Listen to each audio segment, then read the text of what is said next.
Hello，大家好，我係 Cheryl。今日嘅 video 咧係有少少唔同嘅，咁我想分享嘅嘢 is more so an update of my own life. Basically，我終於都打咗 Covid 嘅疫苗啦，咁呢個係我嘅第一針。想喺加拿大度打針嘅話咧，其實每一個省都係有少少唔同嘅。咁喺 BC 嗰度你有自己嘅 website 去 make 呢個 appointment 啦 ，Alberta as well 佢有自己嘅 website 去預約去打針嘅。咁我自己咧就喺 Alberta Health Services 嘅網址嗰度 make 呢一個 appointment 嘅。就喺個 website 嗰度咧，佢俾我揀一 Moderna or 二 Pfizer。I chose Pfizer。book 完呢個 appointment 之後咧，我就即刻收到一個 confirmation email 嘅。咁 email 裡面有一個confirmation code， 跟住日期啊、地址啊 and all those details。仲有喺個 email 嗰度咧，你係會見到一個 link 寫住 COVID-19 screening 嘅。咁呢個 screening 咧，其實要係喺你打針嘅同一日裡面，咁但係行入去個 clinic 之前咧係要 complete 嘅。咁當你行到入去門口嘅時候，有個 front desk 嘅姐姐咧，佢就會話like show me the screening， 跟住咧你 show 俾佢睇啦 like I did it on my phone，so I showed it to her and she's like okay yeah you can go in。好啦，咁我行咗入去之後咧，我就即刻去登記啦。登記完之後，嗰個姐姐就俾咗一張寫住 COVID-19 immunization record 嘅紙我啦。咁我就拎住呢張紙行咗去一個 booth 嗰度坐低咗 and I waited for my nurse to come。當個護士姐姐嚟到嘅時候咧，我就將張 record 俾咗佢填嘅。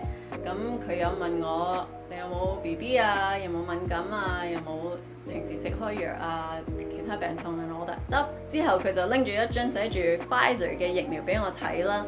跟住佢就會再問多一次，你係咪同意去打呢個疫苗嘅 ？I said yes and she's like okay 1 2 3， 跟住咁就打咗針啦 ，super easy。Alright， 你打完針之後咧，佢係規定你要坐15分鐘嘅 ，just in case anything happens。其實喺呢成個過程裡面咧係非常之快同埋簡單嘅。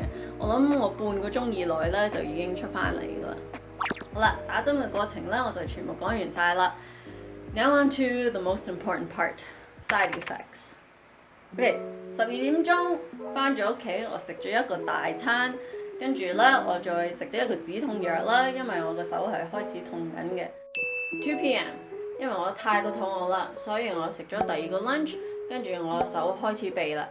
我成隻手咧係痹到咧，我要咁樣揈一揈下佢啦，因為it just felt like I had no blood flow。咁但係咧呢個痹嘅感覺咧好快就已經冇咗啦，so I was really thankful。3點鐘 ，OK 呀，我記得嗰段時間咧，我係非常之辛苦嘅，因為我係食極都係肚餓，同埋飲極水咧，我都係仲係口渴嘅。我飲咗好多水啊！我每隔20分鐘咧，我就要去一次廁所嘅。好似飲咗一碗咧好大嘅味精湯咧，跟住咧我就飲極水都係口渴嘅。跟住落去，我每隔2個鐘咧，我就會食一個餐嘅，同我係不停咁樣飲住水嘅，因為我唔飲水同埋唔食嘢啦，我就會開始頭暈同埋想嘔喎。然後我記得嗰晚我係餓到瞓唔着覺啦，跟住隻手又痛啦，咁所以我就索性食我平時運動嘅 protein bar， 執飽咗個肚之後，跟住先至係瞓得着覺嘅。基本上我打針嗰一日，我食咗8餐嘅。第2日同埋第3日咧就簡單好多嘅 ，I wasn't as hungry but I was still really thirsty。第3日咧 I was so tired I couldn't even work out, like I had to take a nap instead and I skipped my workout. But overall it was a lot more simple, just thirsty. Yeah, I drank a lot of water. So what is my next step? 28日之後咧，我就要再 book 第2次嘅 vaccination 嘅。你有可能想問我點解我終於都去打呢個疫苗咧 ？And the reason why is because BC 同埋 Alberta 咧其實已經 reopen 晒啦。